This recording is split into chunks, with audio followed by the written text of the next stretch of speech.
What's going on, YouTube? Welcome to another episode of viewer-submitted clone builds. Be sure to check the link in the description for a playlist of all previous episodes in the series. Last week, I asked my followers on Instagram to send me their clones, along with parts lists and some basic info about their builds. Normally, I would show you guys my personal builds, but since I can't cover every US service rifle in existence, I'm picking my favorite viewer submissions based on criteria such as rarity, uniqueness, and overall how correct the clone is. My followers were also asked to give me their insight as to what the hardest part or parts were for the clone to track down, as well as what entity uses their gun. These entities could be a single individual, a unit, or even an entire branch of the military. Lastly, if you guys want this series to continue, let me know by liking, commenting, and subscribing to the channel. Also, if your submission didn't make the video, don't sweat it because it can still make it in a future video. So without further ado, let's get into this episode's submissions. This episode had an all-time high number of submissions, and since I can't include all of them without making the video too long, I wanted to add an honorable mentions portion to this episode. Our first honorable mention comes from @fighting_rifles and is a USMC M16A4, a rifle that I have a soft spot for and would like to add to my safe one day. Our next honorable mentions are a pair of clones submitted by @Hobbs1775, the first being an M4A1 VTAC clone based on a specific rifle carried by a member of Delta, followed by a Colt 607 clone. Just like cloners themselves, these rifles span across a wide range, but are undoubtedly on the same spectrum. Our third and final honorable mention is from Liam Ward and is based on a CAG 416D with Cerakote and laser work performed by Roman Arms. Our first submission comes from @SleepNearTheHorse and is a very clean example of a Mark 12 Mod 1. What made this submission stick out to me is that it's not just a rifle, but rather an entire deployment kit complete with replica paperwork from Modern Armed Resources, inventory tags, cleaning supplies, and a surplus Pelican 1700 case with a repro foam cutout, again from Modern Armed Resources. Notable parts from the rifle itself include an IMC A1 lower receiver, a Douglas 18-inch Mark 12 barrel, and a Nightforce NXS 2.5 to 10 by 24 scope. This is definitely an extra mile kind of clone rifle. Our second submission comes from Mikegberu, sorry if I'm mispronouncing that, and is another Mark 12 clone, though this one is a little more off the beaten path. Mike based his rifle off a lesser-known variant of the Mark 12 Mod Holland, or Mod H, which has had its carbon fiber PRI handguard swapped out for a Knights Armament URX handguard. Mike states that a handful of rifles used by 5th Group U.S. Army Special Forces have been seen in this configuration, and although he took some creative liberties with a few of the accessories, the base rifle is true to the original, down to the Nightforce ATACR scope sitting in a Burris Pepper mount. Notable parts for this build include the Noveske 16-inch SPR barrel coated flat dark earth from Superior Defense, as well as the Knights Armament URX-4 13-inch handguard. Our third submission comes from Zach_Cook and is our first bolt gun of the series. Zach's rifle is a clone of the M40A5 used by the U.S. Marine Corps. Bolt gun clones are not nearly as common as semi-auto platforms, but I can tell you from personal experience that they are incredibly rewarding and incredibly expensive. In fact, Zach still hasn't technically finished this rifle as he's been trying to track down the correct Surefire FA762SS suppressor for quite some time. I know the pain of not being able to find a rare part for a mostly completed build, so anyone who has a line of one of these should hit me up on Instagram and I'll get you into contact with Zach. Notable parts for Zach's build include a Remington 700 Action with an RR prefix serial number, a Macmillan A4 stock, and a Schmidt & Bender 3 to 12 by 50 sitting in Badger Ordnance rings. Zach states that the receiver work and lug slotting was done by C&H Precision. This next submission is from Jose_Barreda and is making me realize just how many Marine Corps builds are in this episode.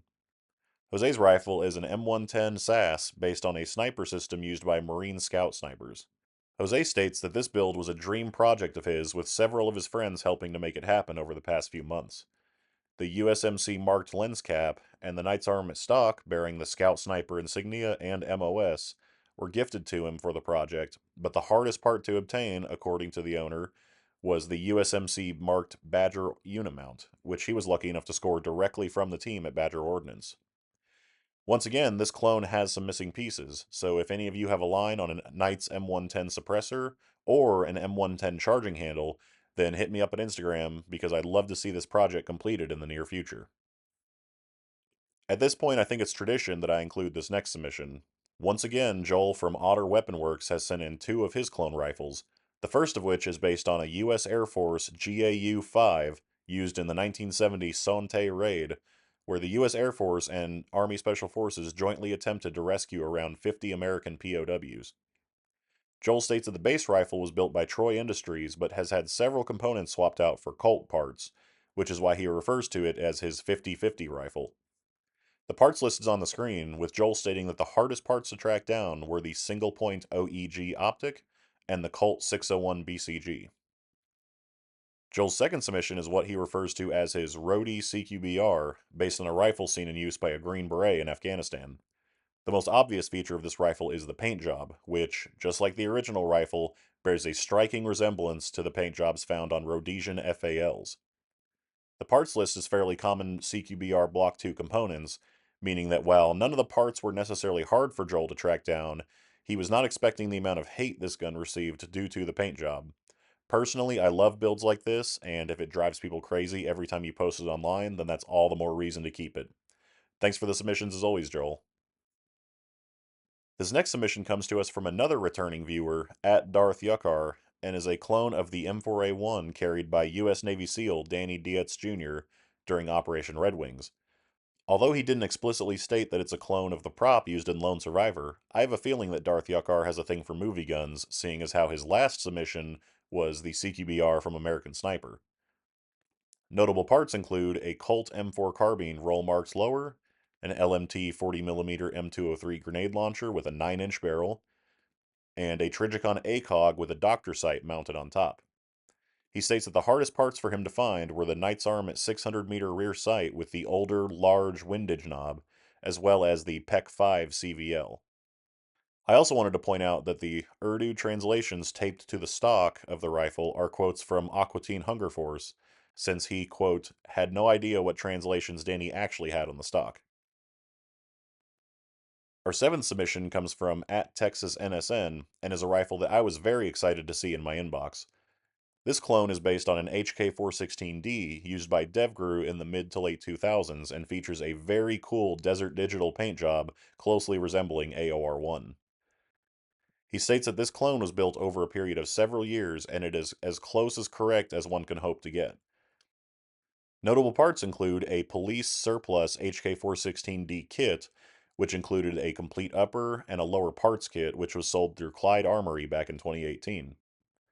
The lower is a Brownell's BRN4 lower, which means it's a German forged blank with final machine work performed by Primary Weapon Systems. The receiver engraving was performed by Carolina Laser Works.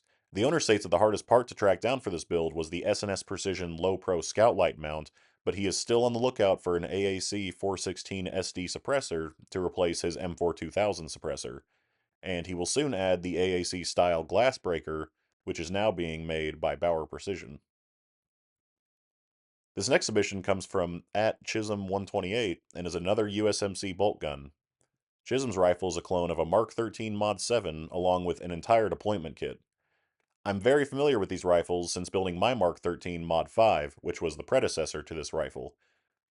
Notable parts include the Accuracy International Mark 13 Mod 7 chassis, a non-NSN marked Surefire 4-prong 7.62 flash hider, a Stiller Mark 13 action, Geisley Mark 13 trigger, and the clone correct Gen 1 Surefire RC 7.62 suppressor.